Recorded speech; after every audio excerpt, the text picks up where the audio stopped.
While classrooms across eastern North Carolina stand empty and students and teachers are tucked away at home, we know a great secret.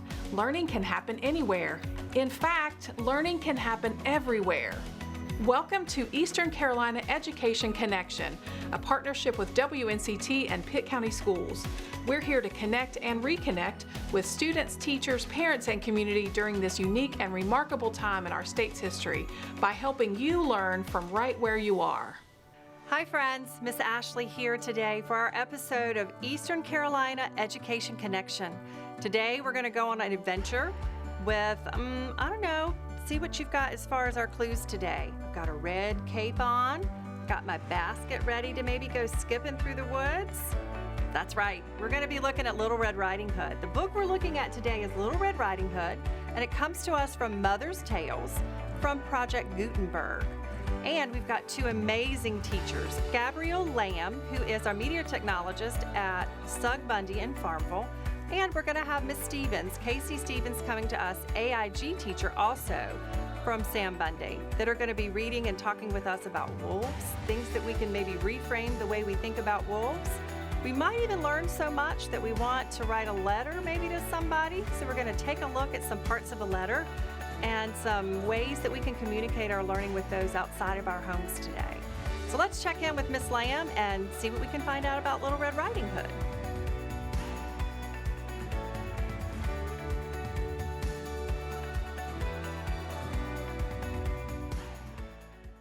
Hi, I'm Gabrielle Lamb, the media coordinator here at Sug Bundy Elementary in Farmville.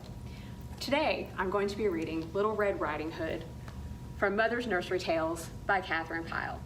This was taken from Project Gutenberg online. You probably heard Little Red Riding Hood before, but you may not have ever heard this version. There was once a little girl whose father and mother loved her so dearly that they thought nothing too good for her. Her mother made for her the prettiest of little dresses, her stockings were of fine yarn, and there were bright buckles on her shoes. Her mother also made for her a little cloak and hood of red cloth, and the little girl looked so pretty in them that her mother called her Little Red Riding Hood instead of Mary, as she had been christened.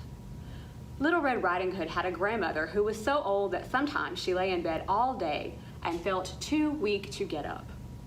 One day, the mother called the little girl to her and said, "My child, I have put a pat of butter and some fresh eggs and a wheat cake in this basket. Take it and carry it to your grandmother. Run along quickly and do not loiter nor stop to talk to anyone along the way, for I want you to get back before the afternoon is late." That word loiter means to stop and look around, not pay attention, kind of waste your time. "Yes, dear mother," said the little girl, and she took the basket in her hand and set out for her grandmother's house. At first, she ran along briskly and stopped for nothing, but the fields were full of pretty flowers. "I'm sure," thought Red Riding Hood, "that my grandmother would be glad to have a bunch of daisies and buttercups." She began to pick one here and another there until she had quite a handful. Presently, she heard feet padding along the path, and the old gray wolf came trotting by. See, she loitered, and now she might be in some danger. "Good day, Red Riding Hood," said the wolf. "Good day," answered the child. "And where are you going this fine, bright day with your basket on your arm?" "Oh, I am going to my grandmother's house. She is so old that sometimes she lies in bed and cannot get up, and I am taking her some butter and some fresh eggs and a wheaten cake." "Where does your grandmother live?"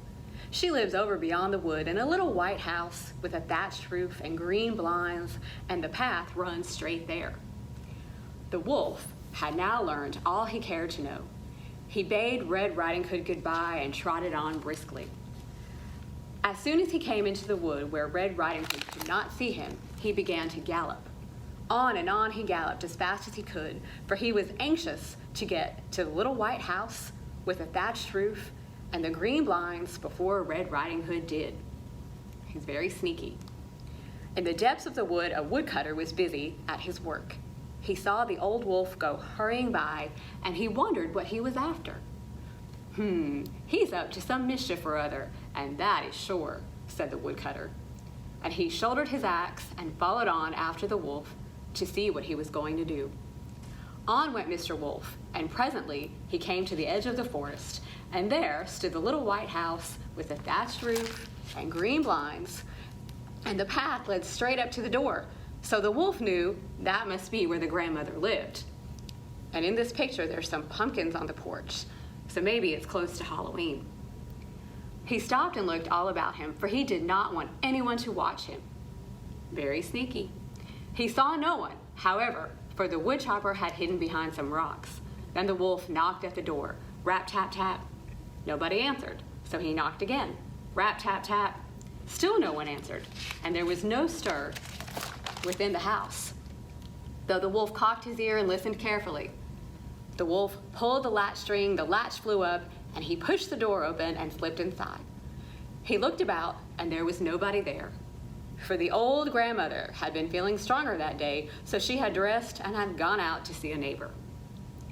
The old wolf hunted about until he found the grandmother's bedgown. Then he pulled it on over his big hairy body. He tied on a big ruffled cap and put the grandmother's spectacles on his nose, and after that he crawled into bed and drew the coverlet up under his chin. Spectacles, that's an old-fashioned word for glasses. So I'm wondering if grandmother left her spectacles that day, I wonder how she is seeing out wherever she has gone. The woodcutter outside wondered what the wolf was doing in the house, but he did not hear a sound. So he sat down to watch and see what would happen next.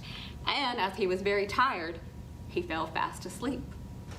It was not long before Little Red Riding Hood came running along, and she was in a great hurry, for she had spent a long time gathering flowers. There's that word again, she loitered. The woodcutter did not see her, however, for he was asleep. The little girl ran up to the door and knocked upon it. Rap, tap, tap. Then the old wolf made his voice very faint and weak, like the grandmother's. "Who is there?" he asked. "It is I, grandmother, Little Red Riding Hood," answered the child. "Pull the latch string and lift the latch," said the wolf. Red Riding Hood lifted the latch and pushed the door open and went in. There was not much light in the room, for the wolf had pulled the curtains across the window. "I am not able to get up, dear child," said the wolf, still in the same weak voice. "Put your basket on the table and come over here." Red Riding Hood did as she was told. She put the basket on the table and came over to the bedside. But as she came closer, she thought her grandmother looked very strange. "Oh, grandmother, what great big eyes you have," said she. "The better to see you, my dear," answered the wolf. "But, oh, grandmother, what long, long ears you have." "The better to hear you, my dear."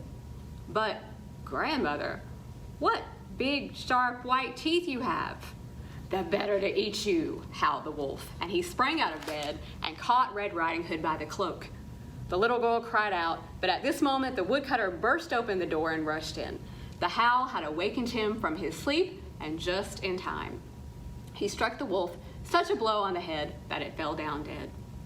Then he took Red Riding Hood up in his arms and comforted her, for she was crying bitterly. She was frightened, and her pretty red cloak had been torn.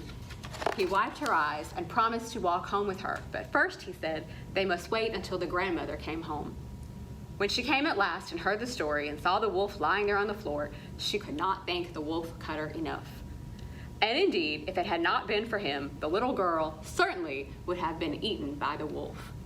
But from then on, Red Riding Hood was careful to obey her mother and not to loiter on the way when she was sent on errands. The end. Now in that story, the wolf was very dangerous. But in real life,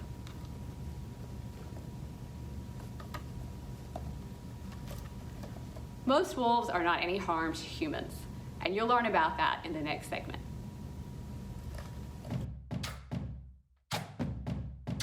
Okay, friends, what time is it? It's wiggle time. Stand up, stretch out those muscles, get them going.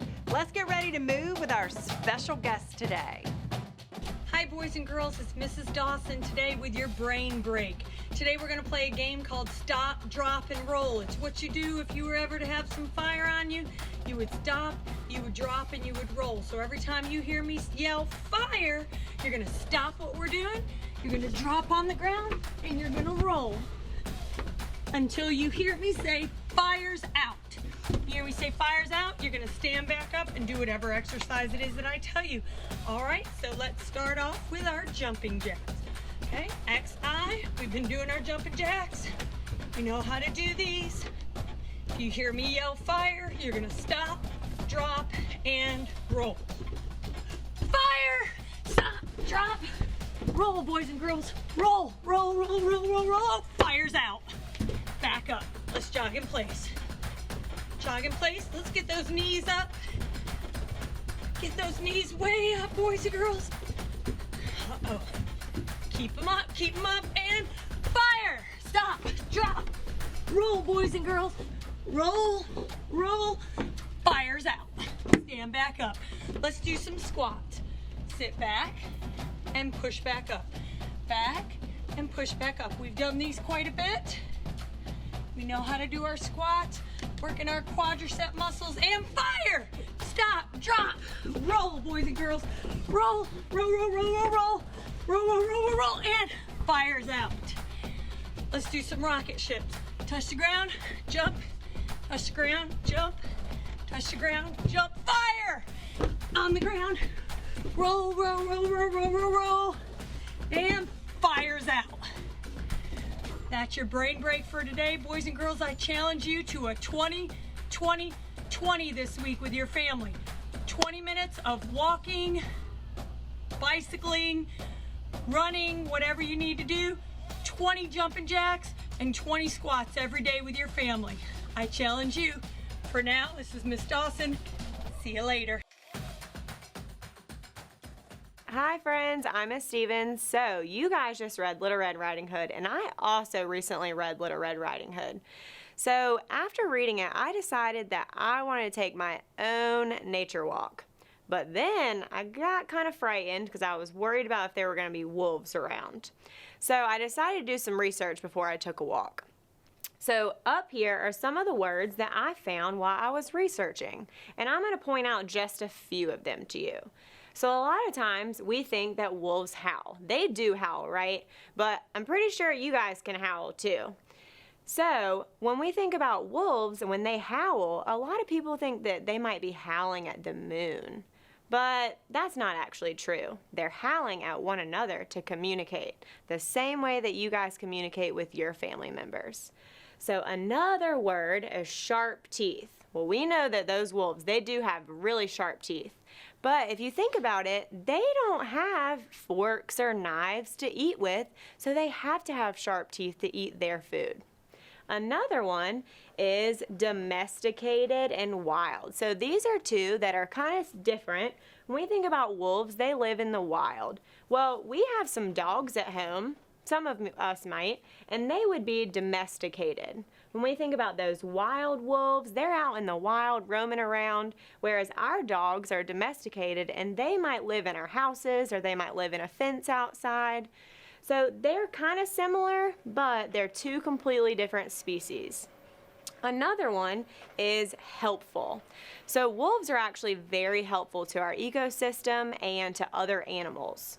So wolves can be helpful because when they eat food, they leave their leftovers for other animals to eat. And the last word that I'm going to share with you is endangered. So actually in eastern North Carolina, we have an endangered population of wolves, and they are called the red wolves. And there's only about 50 of them left. So we really have to be careful, and we want them to kind of get back up to more wolves. But that also made me feel a little bit better because when I went on my major walk, I knew I probably wasn't going to see any wolves. So after I did my research and I researched all these words and I thought about them, I felt a lot more safe going out to my backyard and going on a walk. And it helped me learn just a little bit more about wolves. Well then, thinking back to Little Red Riding Hood, I also, I started thinking about my grandma, and I started thinking about, well, maybe she doesn't know all of this stuff about wolves. So I decided to write her a letter to let her know everything that I learned. So just because that she's in her house and I'm in my house and we can kind of get outside a little bit, it made me feel better that I could write her a letter and share all of this information about wolves to her that she might not know. So now I challenge you guys while you're sitting at home and you can maybe go outside for a walk. I want you to go outside for a nature walk, and I want you to learn about wolves, or you can pick any animal that you'd like and do some research on them. Hi, friends. Miss Stevens just left to go on her adventure, and I got excited thinking maybe I want to go on one too. So I rummaged around my house to see what I could find to take with me on my adventure. Let me show you what I got. I decided I was going to get hungry, so I wanted some cookies to have as a snack. Maybe if I have a minute to sit down under a nice tree while I'm outside. And if you give Miss Ashley some cookies, she's going to want some juice to go along with it. So I grabbed a juice box to help me stay hydrated while I'm outside as well. Always want to take a friend with me everywhere I go, so I grabbed Jeffrey, my giraffe, so that he could go on the adventure with me. And Jeffrey really likes apples, so I grabbed an apple for Jeffrey too.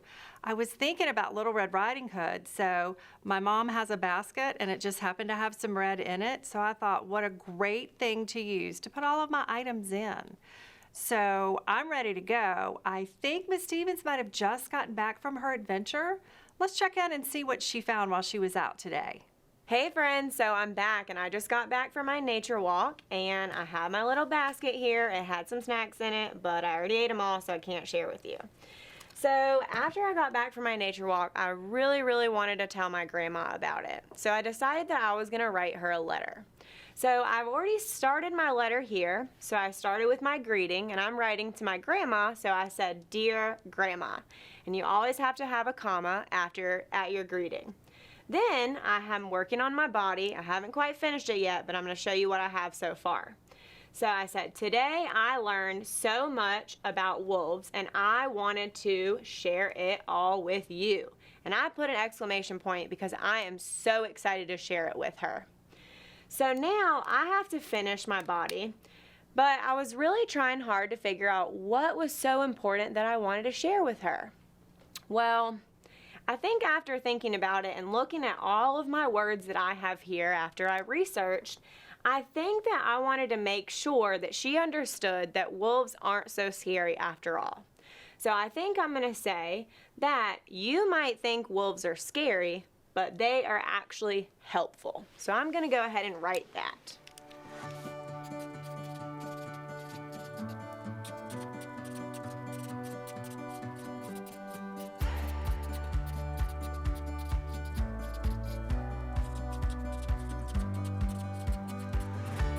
All right, so I just wrote my sentence and now I'm going to read it with you guys to make sure it looks okay. So it says, you might think wolves are scary, but they are actually helpful. And so remember, when we talked about wolves, we talked about how we thought they were scary, but they were actually helpful because they could help other animals get food. All right, so now I'm going to move on to my next sentence. And after looking at all of my words, I think the next word that I'm going to pick is howl, because I want to tell her how wolves howl to talk to each other. All right, so we just wrote our next sentence and it says, wolves howl to talk to each other. So I wanted her to learn just like what we learn. So a lot of times in books or movies, we see that it looks like that wolves are howling at the moon, but they're actually just howling at one another so they can talk to each other. So I wanted her to know that because that's what I taught you guys and that's what I learned as well. All right, so I'm gonna go back over. I'm gonna see that I have Dear Grandma, and that was our greeting, all right? And then I wrote my body of my letter. Now for the last thing, I have to write my closing, and this is where I'm gonna sign my name. So over here, I'm gonna write love. Then on the next line, I'm gonna write Casey. All right, so let's look back over this one more time. So if we look back up here, I'm gonna read it all with you guys. So it says, Dear Grandma, and remember your greeting always has to have a comma because you're introducing who you're talking to. So then our body of our letter says, today I learned so much about wolves and I wanted to share it with you. You might think wolves are scary, but they are actually helpful. Wolves howl to talk to each other. Then the last thing was my closing that says, love, Casey. So now that we've written my letter, I want to challenge you guys to go on your own nature walk today. You can even bring a little basket like mine, or if you don't have a basket at home, you can always create your own little basket out of some paper or some boxes and throw some of your favorite foods in there to take on your nature walk.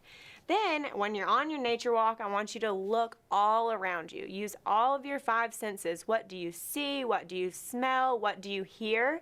Then, when you get back from your nature walk, I want you to take some time to write a letter to a family member or a friend that you haven't seen in a long time.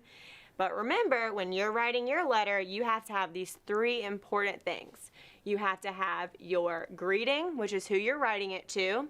Your body, which is where you write all of your information, that important information that you want to share with them, and then your closing, which is where you sign your name.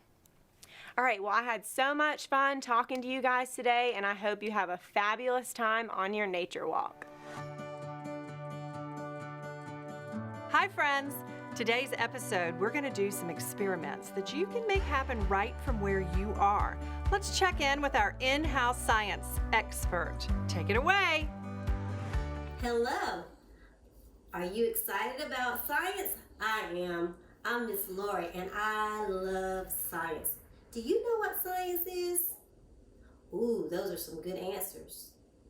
Yes, science is the study of things all around us. And people who study science is called scientists. Do you know any scientists? I bet you can name some. Give me some names of scientists. Oh, those are wonderful answers. Yes, nurses and doctors are scientists. They study the human body. Farmers, yes, farmers are scientists too. Some farmers study land and soil. Other farmers study animals. Good answers. Can you name some more? Ooh, all of those are wonderful answers. Those are some great examples of scientists. Well, today, you're going to be a scientist. Are you ready for science time? I am. So gather around. Let's have science. Hello, I'm Miss Lori, and it is time for science. Today, we're going to talk about water. Can you tell me a few things about water? Yes, all living things need water. Water is a liquid. Good answer. Oh, I love those answers. You are very smart. So today, we're going to use water in our experiment. Water molecules or water drops like each other. They are very strong and they like to stay together. Water droplets are so strong that they can break rocks. We call that erosion. So let's see how strong water is. And let's see what happens when we mix some things together with water. For today's experiment, we're going to use black pepper, of course a little bit of water, a bowl, and some soap. It can be any kind of soap. It can be hand soap, it can be dish soap, any type of liquid soap will work for this experiment.